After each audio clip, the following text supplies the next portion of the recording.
Dément-moi ce contrôle, gars. J'ai hurlé. Salut la communauté foot, salut la communauté Barça. Débrief. FC Barcelone contre Major qui s'est soldé par un score d'1-0. Voilà. Si tu veux être champion, il faut savoir gagner ce genre de match dans la douleur, dans la souffrance, dans la difficulté, même après avoir fait tourner la moitié de ton effectif. Parce que oui, il faut que les joueurs soient frais pour les échéances à venir. Oui, il faut donner la chance à d'autres personnes pour conserver ton vestiaire. Parce qu'on voit, il y a des attitudes sorties dans la presse, dans les vidéos, les entraînements, les après-matchs et tout ça. Voilà, il faut que le groupe soit soudé pour partir chercher tous les trophées cette saison. Je dis cette saison, c'est les triplés ou rien. Donc avant de commencer le débrief, les gars, nous sommes à un seul abonné, un seul pour pour atteindre les 500 abonnés. Donc c'est l'objectif avant la fin de ce mois. Merci à celui qui va s'abonner et en t'abonnant, merci de laisser un commentaire pour que je sache que c'est toi qui t'es abonné en tant que 500e abonné de la chaîne. N'hésitez pas de lâcher le pouce bleu. Partagez la chaîne autour de vous pour que la communauté s'agrandisse. Nous aurons l'objectif de 1000 après avoir franchi ce cap de 500 abonnés. Voilà, le débrief peut maintenant commencer. Donc aujourd'hui, voilà. Évidemment, on a fait tourner, on était obligé de faire tourner parce que les échéances à venir, il va falloir partir à plein régime, quoi. Et puis, je sentais que Koundé allait se reposer dans les jours à venir. Je sentais ça le match-ci, mais ça pouvait ne pas arriver le match-ci, peut-être le prochain match contre Valladolid. Mais je sentais que Koundé allait être mis au repos. Parce que le dernier match, on avait Yamal au repos. L'avant-dernier match, on avait Pedri au repos. Ça sentait que Koundé allait se reposer. Parce que c'est les trois joueurs quand même qui ont eu le moins de repos ces derniers temps, surtout Yamal et Koundé. Voilà, donc aujourd'hui, on fait tourner l'effectif. On met pas mal de joueurs au banc. Lewandowski qui est blessé, Baldé qui n'est pas encore revenu de blessure et tout. Et voilà, sinon le 11 reste quand même cohérent. Mais ce qui m'a le plus surpris dans l'animation, c'est de voir Eric Garcia à droite et Araujo dans l'axe. Nous tous, on pensait qu'Araujo allait être le latéral droit, un peu comme Xavi l'utilisait la saison dernière pour contrer Vinicius et tout. Pas du tout. Flick a préféré utiliser Eric Garcia en tant que latéral droit. Je ne pense pas qu'on a déjà vu Eric Garcia dans cette position. Mais aujourd'hui, il a quand même pas mal géré. Pas mal géré. Certes, ce n'est pas les mêmes automatismes que Koundé avait Yamal, mais quand même, il s'est pas mal débrouillé. Pas mal débrouillé. La technique. Bref, Eric Garcia a été correct. Il a fait son match. Défensivement, c'est un défenseur central, donc il connaît gérer le côté défensif.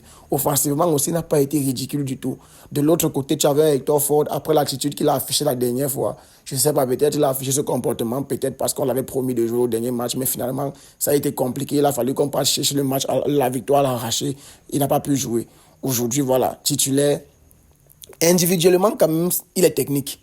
Défensivement, ce n'est pas trop ça. Il a annulé pas mal d'enjeux aujourd'hui, mais sinon, ça montre quand même qu'il y a du potentiel. Et avec l'enchaînement des matchs, chose qui n'est pas près d'arriver en cette fin de saison, mais peut-être la pré-saison prochaine ou la saison prochaine, l'enchaînement des matchs quand même, je pense qu'il va se mettre au niveau de l'effectif. Donc pour lui, je ne m'inquiète pas. Gérard Martin qui a fait son entrée après, voilà, il a fait du Gérard Martin. Offensivement, il propose. Défensivement, quand il peut, il se bat. Sinon, il faut toujours quelqu'un pour venir l'aider. Parce qu'en 1 contre 1, ce n'est pas trop ça.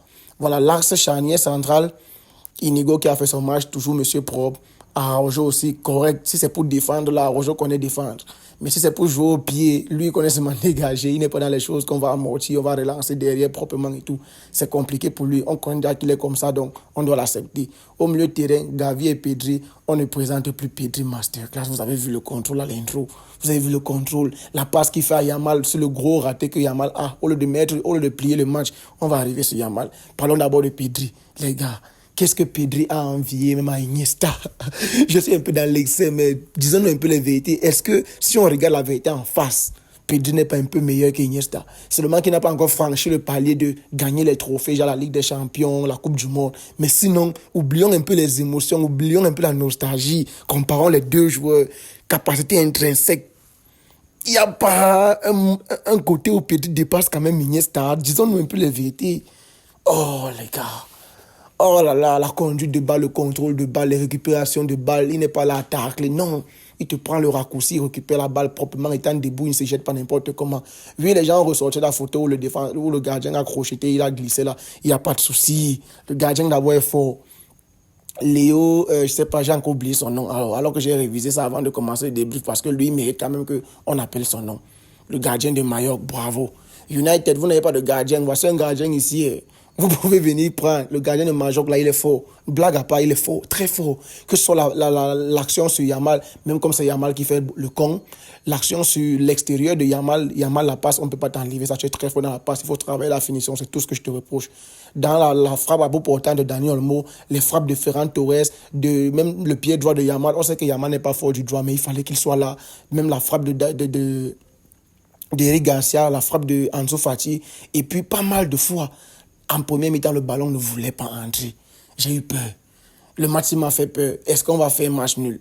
Parce que le plus dur, c'est de ne pas encaisser. Et quand j'ai encore vu le but qu'on encaisse derrière, heureusement que c'est sifflé pour hors-jeu. Mais celui qui a encore failli annuler le hors-jeu, c'est Hector Ford. Il doit encore beaucoup travailler. Il doit enchaîner les matchs pour se mettre au niveau. Parce qu'on ne se met pas dans le bain comme ça facilement au début. Il faut beaucoup travailler, travailler les automatismes, le positionnement et tout pour connaître sa lignée. Oui, il se débrouillait pas mal pour s'aligner, mais il a failli annuler leur jeu. Donc quand ce but entre, oui, il est annulé, mais je me pose la question mais comment se fait-il qu'on joue tout le match, on montre on crée du danger, on n'arrive pas à trouver le fond du filet et eux, sur une occasion, ils réussissent à marquer.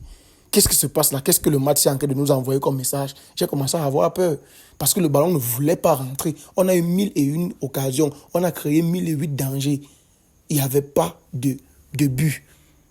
Et les arrêts du gardien spectaculaires, en plus d'être fort dans les parades des arrêts, il est fort du pied, le crochet qu'il fait à Pedri. Oui, Pedri glisse, mais il faut oser être à l'aise du pied pour tenter ce genre de choses.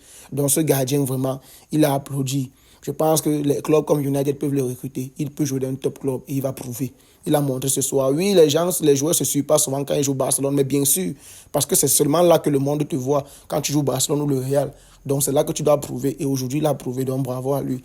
Gavi de son côté, toujours on connaît Arturo Vidal Prime. C'est Gavi. Mais sinon, balle au pied aussi, il apporte sa pierre à l'édifice. Il n'y a rien à rajouter. Dani Olmo. Oh, on était même... moi, je n'ai même pas vu le but en live. On était en train de voir le match de City Aston Villa. À peine on est revenu parce qu'on croyait que le match allait se relancer. On voit qui a but. On était encore en train de montrer le classement de la seconde mi-temps sur l'écran. Dani Olmo avait marqué. Ça me rappelle comment il vient nous débloquer la situation contre Las Palmas. Oh, Dani Olmo. Les petits espaces, la projection, parfois tu le vois, il part en 9 vers Ferran Torres, recule en 10, il se propose, il fait les appels, parfois il n'est pas vu, parfois il n'est pas compris, il combine, il demande, Oh, Dani Olmo. Il pue le football, ce joueur. Non, il pue trop le football. Il est trop fort. Non, Olmo est trop fort. Quand tu as Pedri, Yamal et Olmo sur le même terrain, oh là là, que veut le peuple? Que veut le peuple? Si les autres veulent qu'ils ne soient même pas au niveau, mais que veut le peuple? C'est dommage pour Ferran aujourd'hui qui n'a pas pu marquer, mais tu sentais qu'il voulait le but. Pareil pour Ansu Fati, qui n'a pas été mal que ça. Si moi je devais le noter ce dit, je vais lui donner un 6,5. Parce que les automatismes avec Hector Ford, on a tellement vu aujourd'hui que les deux, ça n'a jamais joué ensemble, ça ne se comprend pas. Ça se voyait.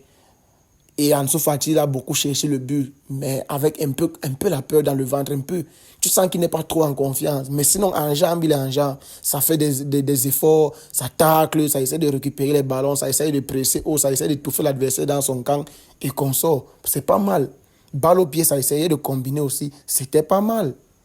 Il a tenté les choses, il a frappé du pied gauche en puissance, tenté du pied droit. C'était pas mal. Il faut qu'il enchaîne. Il faut qu'il enchaîne.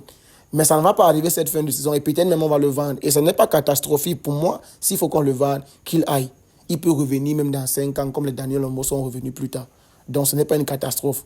J'aurais bien voulu que Ferran Torres marque aujourd'hui pour se mettre en confiance et en condition pour le match de samedi. Mais ce n'est pas grave. C'est chaque gars, il court le moment opportun. Donc les 3 points aujourd'hui, ça ce sont les victoires de champion. 3 points tellement importants. Ça met la pression à l'adversaire. En plus, on a réussi à faire tourner les Rafinha qui sont entrés plus tard, qui s'est fait contrer, mais qui lui aussi est en jambe. Il n'a pas joué à gauche aujourd'hui, il était beaucoup plus en 10. Il n'a pas joué à gauche aujourd'hui, mais tu sens quand même que dans la prise de décision, dans le contrôle de toucher de ballon, tu sens qu'il est là. Frenkie qui a été mis au repos et qui est entré en fin de rencontre. Fermin aussi qui est entré. Bref, nos joueurs ont été au niveau. Pour une équipe qui a été remaniée à ce point, elle a été au niveau. Elle ne s'est pas trop fait peur derrière parce que quand même, vous voyez les statistiques, on a tiré, je crois, 40 fois.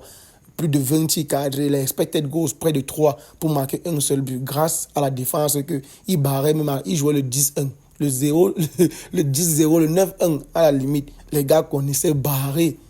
Et je crois que c'est depuis, c'est quelle équipe qui a même exposé Je crois que c'est l'Atlético, ouais, avec les buts de Soro, de la façon que Soro nous marquait les buts. Je crois que c'est l'Atlético qui a montré aux gens que pour nous avoir, il faut chercher un homme qui fait l'appel sur la ligne et puis il va centrer, on va marquer. Heureusement, aujourd'hui, Chesney n'était pas en retard dans ses sorties.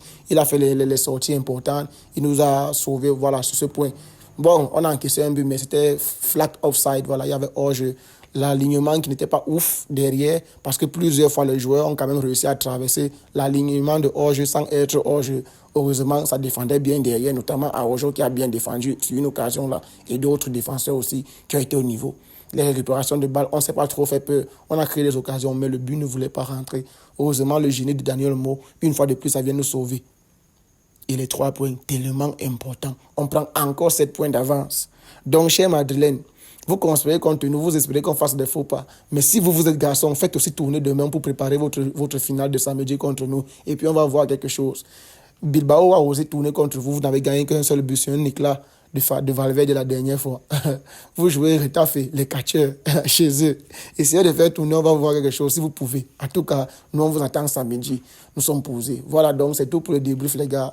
On se capte, voilà, je ne sais pas, samedi, je ne pense pas que je vais faire le débrief parce que ce sera un déplacement. Donc, on est ensemble, les gars, on reste en santé, c'est le plus important. Mais demain, quand même, on va débriefer le match du Real Madrid. Peace.